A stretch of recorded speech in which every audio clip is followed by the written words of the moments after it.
Definisi tunarungu menurut Swito dalam buku Ortopedagogik, tunarungu adalah seseorang yang mengalami ketulian berat sampai total yang tidak dapat menangkap tutur kata tanpa membaca bibir lawan bicaranya.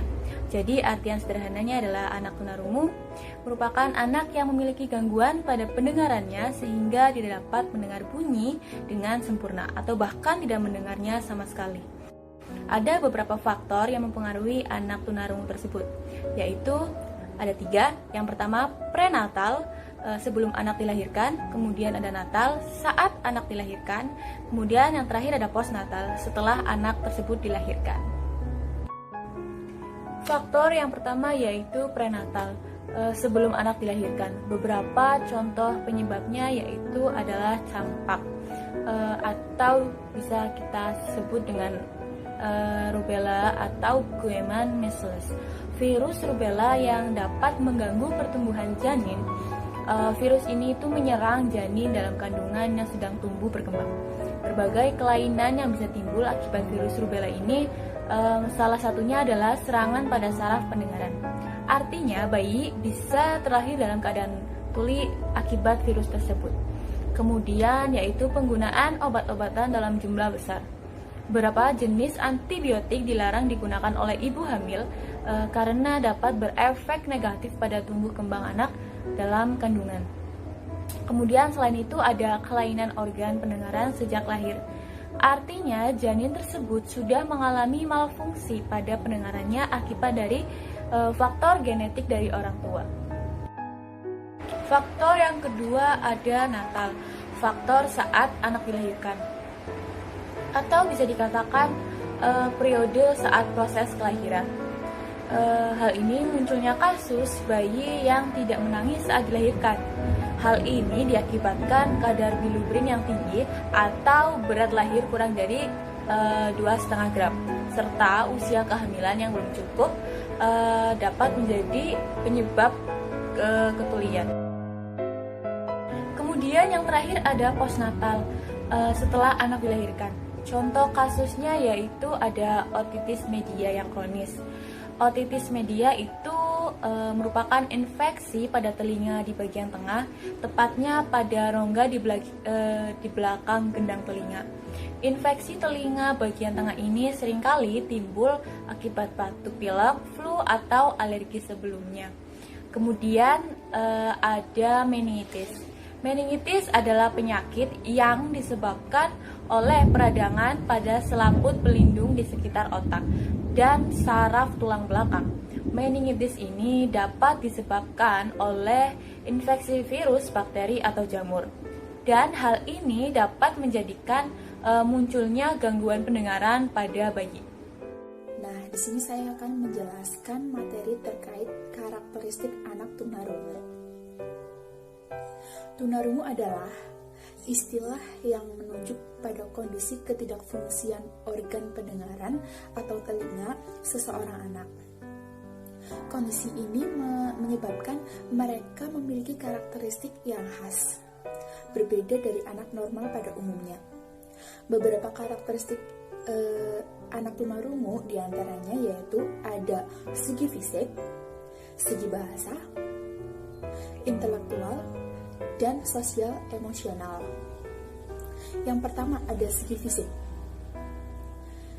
Karakteristik ini yaitu cara berjalannya kaku dan agak membungkuk akibat terjadinya permasalahan pada organ keseimbangan di telinga.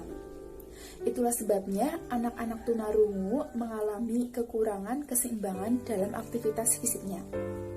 Lalu yang kedua ada pernapasan. Pernapasan anak tunarungu ini pendek dan tidak teratur. Anak-anak tunarungu tidak pernah mendengarkan suara-suara dalam kehidupan sehari-hari. Bagaimana bersuara atau mengucapkan kata-kata dengan intonasi yang baik, sehingga mereka juga tidak terbiasa mengatur pernapasannya dengan baik, khususnya dalam hal berbicara. Lalu yang ketiga ada cara penglihatannya yang agak beringas. Penglitahan merupakan salah satu indera yang paling dominan bagi anak-anak penyandang tunarungu, karena sebagian besar pengalamannya diperoleh melalui penglihatannya. Oleh karena itu, anak-anak tunarungu juga dikenal sebagai anak visual, sehingga cara penglihatannya selalu menunjukkan keingintahuannya yang besar dan terlihat beringas. Karakteristik yang kedua yaitu dari segi bahasa. Dari segi bahasa yaitu terdiri dari kosakata yang dimiliki itu tidak banyak. Sulit mengartikan kata-kata yang mengandung ungkapan atau idiomatik. Lalu yang ketiga ada tata bahasanya yang belum teratur. Karakteristik yang ketiga ini yaitu intelektual. Kemampuan intelektualnya itu normal. Pada dasarnya anak-anak tunarungu tidak mengalami permasalahan dalam segi intelektual. Namun akibat keterbatasan yang dimiliki dalam berbahasa, perkembangan intelektualnya ini menjadi lambat. Perkembangan akademiknya juga lambat akibat keterbatasan bahasa. Sering terjadi keterlambatan dalam perkembangan intelektualnya itu akibatnya adanya hambatan dalam berkomunikasi. Lalu yang terakhir, yang keempat, ada karakteristik sosial emosional. Yang pertama ada sering merasa curiga dan berprasangka. Sikap seperti ini terjadi akibat adanya kelainan fungsi pendengarannya. Mereka tidak dapat memahami apa yang dibicarakan oleh orang lain sehingga anak-anak tunarungu menjadi mudah menjadi rasa curiga. Lalu yang kedua, sering bersikap agresif. Anak-anak tunarungu bersikap agresif karena mereka merasa tidak bisa mengartikan apa yang diartikan oleh orang lain. Anak tunarungu juga mengalami kelainan dalam fungsi pendengarannya, sehingga menimbulkan hambatan dalam berkomunikasi dengan orang yang bisa mendengar. Hal ini tentu saja bisa menghambat perkembangan potensi yang dimiliki. Menurut Permanarian Soma dan Teti Hernawati mendeskripsikan karakteristik ketunarunguan dilihat dari segi inteligensi, bahasa dan bicara, emosi dan sosial. Yang pertama, karakteristik dari segi inteligensi. Inteligensi anak tunarungu tidak berbeda dengan anak normal pada lainnya, yaitu tinggi, rata-rata, dan rendah. Pada umumnya, anak tunarungu memiliki inteligensi normal dan rata-rata. Prestasi anak tunarungu seringkali lebih rendah daripada anak normal lainnya, karena dipengaruhi oleh kemampuan anak tunarungu dalam mengerti pelajaran yang diverbalkan. Namun, untuk pelajaran yang tidak diverbalkan, anak tunarungu memiliki perkembangan yang sama cepat dengan anak normal. Yang kedua, karakteristik dari segi bahasa dan bicara. Kemampuan anak tunarungu dalam berbahasa dan berbicara berbeda dengan anak normal pada umumnya, karena kemampuan tersebut sangat erat kaitannya dengan kemampuan mendengar. Karena anak tunarungu tidak bisa mendengar bahasa, maka anak tunarungu mengalami hambatan dalam berkomunikasi. Yang ketiga, karakteristik dari segi emosi dan sosial ketunarunguan. Ketunarunguan dapat menyebabkan keterasingan dengan lingkungan. Keterasingan tersebut akan menimbulkan beberapa efek negatif seperti egosentrisme yang melebihi anak normal, mempunyai perasaan takut akan lingkungan yang lebih luas, ketergantungan terhadap orang lain, perhatian mereka lebih sukar dialihkan, umumnya memiliki sifat yang polos dan tanpa banyak masalah, dan lebih mudah marah dan cepat tersinggung. Ya, di sini saya akan menjelaskan tentang kebutuhan anak tunarungu. Pada anak tunarungu, seperti halnya anak normal pada umumnya, mereka juga mempunyai kebutuhan-kebutuhan utama yang harus mereka penuhi. Nah, kebutuhannya yaitu sebagai berikut. Yang pertama, kebutuhan akan keteraturan yang bersifat biologis. Kebutuhan ini meliputi kebutuhan makan, kebutuhan minum, tidur, dan bermain, atau sebagainya. Tidak hanya anak normal lainnya, anak berkebutuhan khusus atau anak tunarungu pun harus mendapatkan kebutuhan ini. Yang kedua, kebutuhan menjadi bagian yang tidak akan terpisahkan dalam keluarga. Nah, anak tunarungu membutuhkan perlakuan yang wajar dari keluarganya. Maksudnya, mereka harus ikut serta dalam suka dan duka dan kesibukan seperti halnya anggota keluarga yang lainnya. Jadi anak tunarungu ini tidak harus dibedakan dengan anggota keluarga lainnya. Selanjutnya, kebutuhan akan keberhasilan dalam suatu kegiatan baik secara individual maupun secara kolektif. Nah, anak tunarungu ini mereka menghendaki segala usaha yang mereka lakukan dapat mencapai hal yang memuaskan, baik untuk dirinya sendiri maupun untuk orang lain.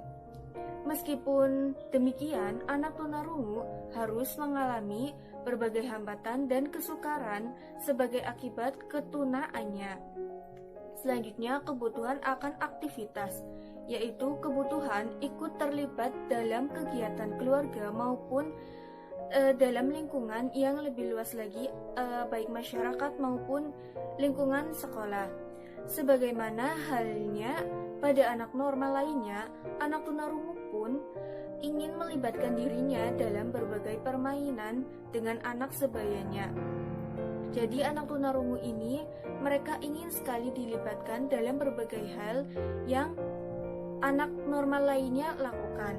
Selanjutnya, kebutuhan akan kebebasan, yakni ia membutuhkan kebebasan untuk berbuat, berinisiatif, bebas untuk bertanggung jawab atas perbuatannya sendiri. Nah, anak tunarungu ini mereka tidak ingin selalu terikat oleh orang lain ataupun berketergantungan dengan orang lain. Kebebasan yang anak tunarungu butuhkan bukan hanya kebebasan mutlak, melainkan kebebasan dengan batasan-batasan tertentu. Jadi anak tunarungu ingin melakukan hal yang mereka inginkan sesuai dengan keinginan hatinya, walaupun hal tersebut harus didasari dengan batasan-batasan tertentu. Selanjutnya, kebutuhan akan kesehatan, yakni merupakan kebutuhan wajar bagi anak yang sedang tumbuh dan berkembang, baik anak normal maupun anak tunarungu atau anak berkebutuhan khusus. Anak tunarungu pun mereka memerlukan tubuh yang sehat, kuat, serta mampu menjaga dirinya dari berbagai gangguan penyakit. Selanjutnya, kebutuhan untuk berekspresi, yaitu kebutuhan untuk mengemukakan pendapat yang dapat dipahami oleh orang lain. Nah, anak tunarungu ini mereka memerlukan bimbingan komunikasi yang wajar untuk dapat mengemukakan pikirannya, perasaannya, serta kehendaknya kepada orang lain. Nah, kebutuhan berekspresi ini bukan hanya yang berhubungan dengan masalah komunikasi saja, tetapi juga bentuk-bentuk ekspresi lainnya seperti menggambar, bermain peran, melakukan kegiatan atau pekerjaan lain yang dapat mewakili curahan isi hati si anak. Nah, setelah kita memperhatikan kebutuhan-kebutuhan anak tunarungu di atas, bahwa dapat disebutkan pada prinsipnya kebutuhan-kebutuhan mendasar anak tunarungu itu tidak jauh berbeda dengan kebutuhan-kebutuhan anak normal pada umumnya atau anak normal lainnya. Di sini saya akan menjelaskan tentang solusi anak tunarungu bisa seperti anak normal. Salah satu solusi untuk anak tunarungu adalah sekolah inklusi. Sekolah inklusi merupakan perkembangan baru dari pendidikan terpadu. Pada sekolah inklusi, setiap anak sesuai dengan kebutuhan khususnya, semua diusahakan dapat dilayani secara optimal dengan melakukan berbagai modifikasi dan penyesuaian, mulai dari kurikulum, sarana-prasarana, tenaga pendidik dan kependidikan, sistem pembelajaran, sampai pada sistem penilaiannya. Kemudian, anak tunarungu memiliki hambatan dalam pendengaran. Individu tunarungu memiliki hambatan dalam berbicara, sehingga mereka biasa disebut tunawicara. Cara berkomunikasi dengan individu menggunakan bahasa isyarat. Untuk abjad jari telah dipatenkan secara internasional. Sedangkan untuk isyarat bahasa berbeda-beda di setiap negara. Saat ini beberapa sekolah sedang dikembangkan komunikasi total, yaitu cara berkomunikasi dengan melibatkan bahasa verbal, bahasa isyarat, dan bahasa tubuh. Individu tunarungu cenderung kesulitan dalam memahami konsep dari sesuatu yang abstrak. Solusi cara mengajar anak dengan pendengaran yang terganggu yaitu dapat melalui media pembelajaran dengan menggunakan foto-foto, video, kartu huruf, kartu kalimat, anatomi telinga, miniatur benda, torso setengah badan, atas, globe, dan peta. Anak tunarungu yang memiliki keterbatasan dalam berbicara dan mendengar memerlukan media pembelajaran yang berupa media visual. Cara menerangkannya dengan bahasa bibir atau gerak bibir. Media pembelajaran yang dapat digunakan untuk anak tunarungu adalah media stimulasi visual. Yang pertama, cermin artikulasi. Yang kedua, benda asli maupun tiruan. Yang ketiga, gambar. Yang keempat, pias kata. Yang kelima, gambar disertai tulisan. Kemudian ada media stimulasi auditoris.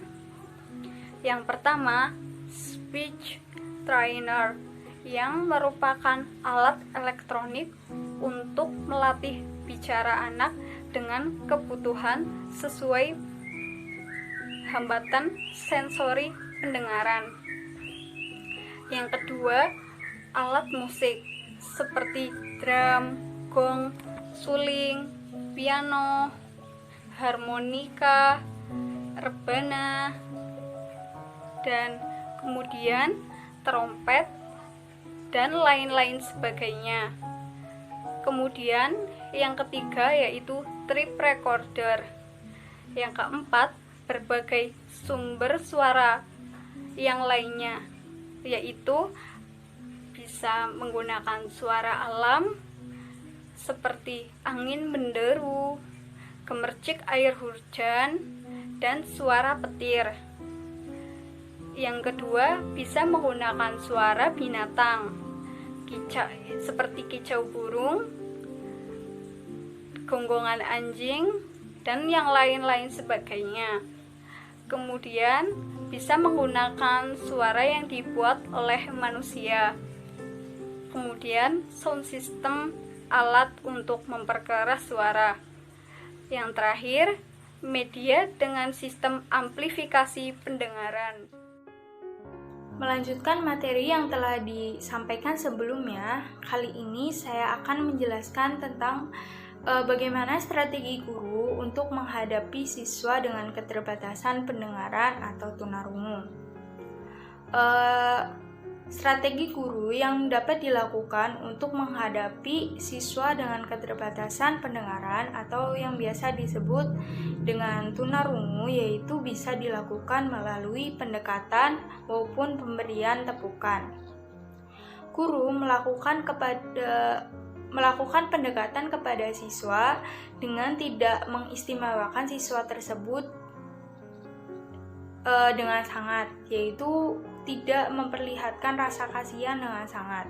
Hal ini dimaksudkan agar siswa tidak merasa minder terhadap keterbatasan yang dimilikinya, tidak merasa dirinya itu kecil, tidak merasa minder dengan siswa reguler lainnya. Hal ini sesuai dengan apa yang dilakukan guru yang berdasarkan jurnal yang telah saya baca. yang mengacu pada apa yang dialami oleh Musa. Musa ini merupakan siswa dengan keterbatasan pendengaran dan keterbatasan berbicara. Memang biasanya siswa dengan keterbatasan pendengaran itu akan kesulitan pula dalam hal berbicara. Guru bisa melakukan pendekatan kepada siswa yang memiliki keterbatasan pendengaran. Caranya dengan guru sesekali mendekati meja siswa untuk menanyakan keadaan siswa, kemudian untuk membimbing siswa tersebut apabila mengalami kesulitan, dan untuk bisa melakukan komunikasi secara khusus kepada siswa dengan keterbatasan pendengaran tersebut. Ketika berkomunikasi, guru itu harus usahakan memperlihatkan ekspresi, kemudian guru itu diusahakan dapat berkomunikasi dengan pengucapan yang benar, dengan pengucapan yang jelas agar siswa tersebut dapat memahami maksud yang disampaikan oleh guru dengan memperhatikan ekspresi lawan bicaranya maupun dengan memperhatikan gerak bibir dari lawan bicaranya. Yang perlu diperhatikan di sini adalah penempatan tempat duduk dari siswa tersebut. Usahakan untuk siswa dengan keterbatasan pendengaran itu ditempatkan di dekat meja guru. Hal ini dimaksudkan agar guru lebih mudah melakukan pendekatan kepada siswa tersebut. Kemudian siswa lebih mudah apabila ingin bertanya atau memerlukan bantuan, dan untuk memudahkan guru dan siswa tersebut dalam melakukan interaksi ketika pembelajaran. Yang perlu diperhatikan selain hal tersebut adalah dalam hal pengajarannya. Walaupun siswa itu memiliki keterbatasan pendengaran dan berbicara, tidak menutup kemungkinan bahwa siswa tersebut dapat berprestasi di kelas. Hal ini juga dialami oleh Musa, sesuai dengan apa yang dicantumkan dalam jurnal yang telah saya baca. Musa ini walaupun mengalami keterbatasan dalam hal mendengar dan berbicara, tetapi dia itu memiliki kemampuan akademik yang bagus ketika di kelas. Dia juga mudah memahami penjelasan oleh guru. Dia cepat menangkap penjelasan yang dijelaskan oleh guru lebih cepat dibandingkan anak normal lainnya yang di kelas, anak reguler lainnya. Tetapi hal ini tentu tidak serta-merta terjadi begitu saja. Musa ini dibantu oleh pembelajaran visual. Jadi walaupun dia tidak bisa mendengar, tidak bisa berbicara, Musa tetap bisa memahami apa yang disampaikan oleh guru, dibantu oleh gambar-gambar dan dibantu oleh tulisan-tulisan. Seperti itu. Musa dapat melakukan pembelajaran dengan baik dan dapat mengerjakan tugasnya dengan baik, yaitu karena dalam pembelajaran Musa dibantu oleh media pembelajaran visual yang dimanfaatkan oleh guru kelasnya. Hal lain yang perlu diperhatikan di sini, selain mentransfer pengetahuan, guru juga harus mengajarkan kepada siswa berkebutuhan khusus kategori tunarungu ini tentang kehidupan bersosial. Guru juga harus mengajarkan kepada siswa tersebut tentang bagaimana cara menghargai, berinteraksi dengan sesama, teman sekelas, maupun orang-orang di lingkungan sekolah. guru juga harus memberikan motivasi tersendiri kepada siswa tersebut agar siswa tersebut tetap bisa berprestasi, tetap bisa mengikuti pembelajaran dengan baik, dan tetap bisa bertahan di lingkungan sekolah walaupun dia itu mempunyai keterbatasan tertentu.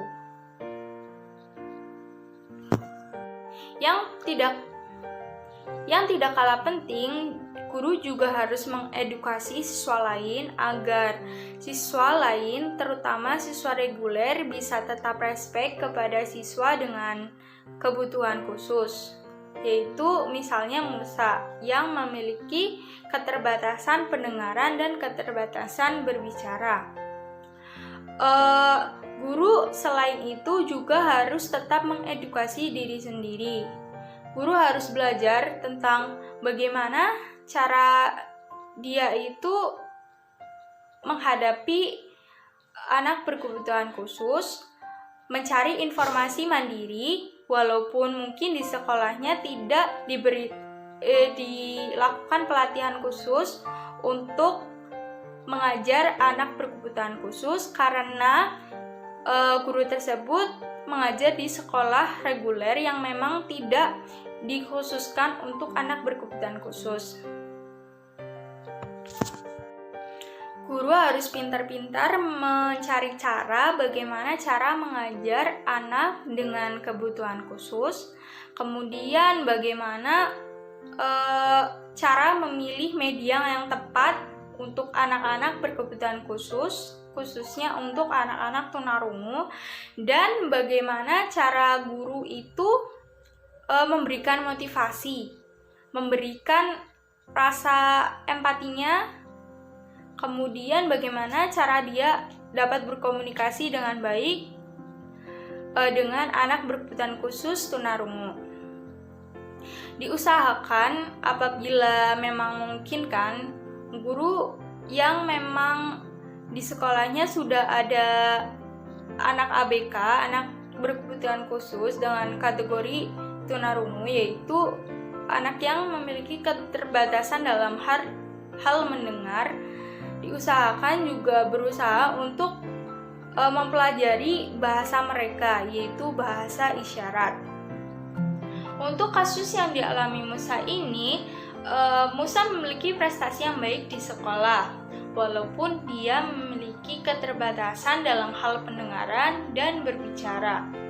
Sekolah di sekolah reguler yang sebenarnya secara fasilitas dan ketersediaan pengajarnya itu belum begitu mampu untuk menunjang anak-anak berkebutuhan khusus. Tetapi Musa ternyata tetap mampu mengikuti pembelajaran dengan baik karena dorongan oleh guru dan dorongan motivasi oleh orang tuanya. Orang tuanya memberikan dorongan motivasi dan dorongan berupa fasilitas. Musa itu diberikan terapi berbicara, terapi mendengar rutin yang dijadwalkan dengan pihak-pihak profesional seperti dokter secara rutin oleh orang tuanya. Walaupun dia memiliki keterbatasan, Musa tetap bisa bersekolah dengan baik. Musa diberikan alat bantu pendengaran oleh orang tuanya atas rekomendasi oleh dokter, karena Musa itu tunarungu, namun dia masih dapat mendengar suara walaupun sedikit. Baik, cukup sekian materi yang telah disampaikan oleh kelompok kami, yaitu tentang gangguan pendengaran. Mohon maaf apabila terdapat banyak kesalahan dalam penyampaian materi, dalam pengucapan, dalam penjelasannya. Semoga dapat bermanfaat untuk semua. Wassalamualaikum warahmatullahi wabarakatuh.